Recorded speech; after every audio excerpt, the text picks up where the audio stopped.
Privacy and civil liberties on the line.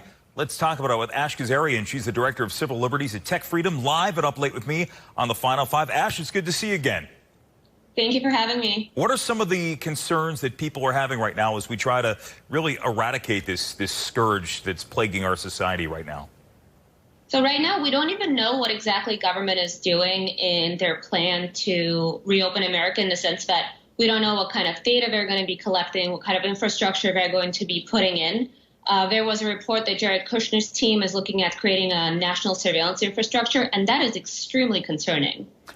There was a lot of talk a couple of weeks ago that Apple and Google were going to join forces. Really, this is unprecedented. It's like Marvel and DC Comics coming together, but they want to do something where they're empowering cell phones to start doing this whole contact tracing effort, trying to figure out where the spread may be more prevalent. That raised a lot of eyebrows. Yes, but actually what Google and Apple are doing is this completely separate track, and it's very privacy-minded. The companies won't know who tested positive and who didn't. They're doing this in collaboration with public health officials. They're building out the tool, kind of the fundamental bones, and then public health officials can put their own apps on top of it.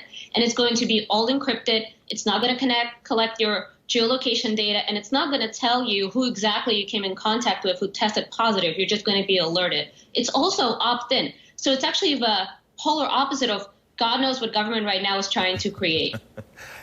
And that's the one interesting thing about this, is because as we approach this from a medical standpoint, there really is a technological advantage here that we have in our society that goes beyond just exploring how this started and how to treat it.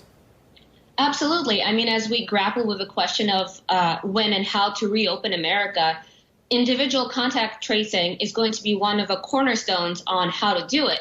But if this was old school, you would have investigators and you would need thousands and thousands of them to even grapple with this problem. But thankfully, technology is something that we have. Innovation is something that we have that we can use to get there and to get out of this. So for people who are watching tonight, is there a way right now that they could be vigilant of what's going on? Or is this a matter of paying attention and not just sitting back, but being vigilant proactively as to what may unfold?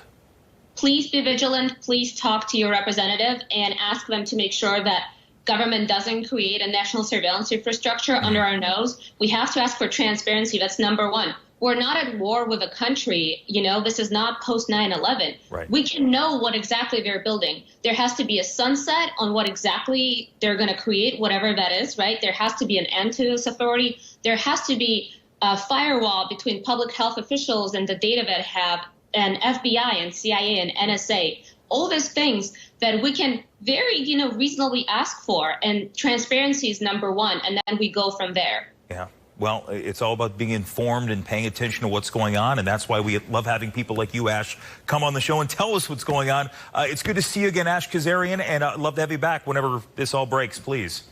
Thank you. Stay safe. Thank you. You too. Final Five comes back right after this.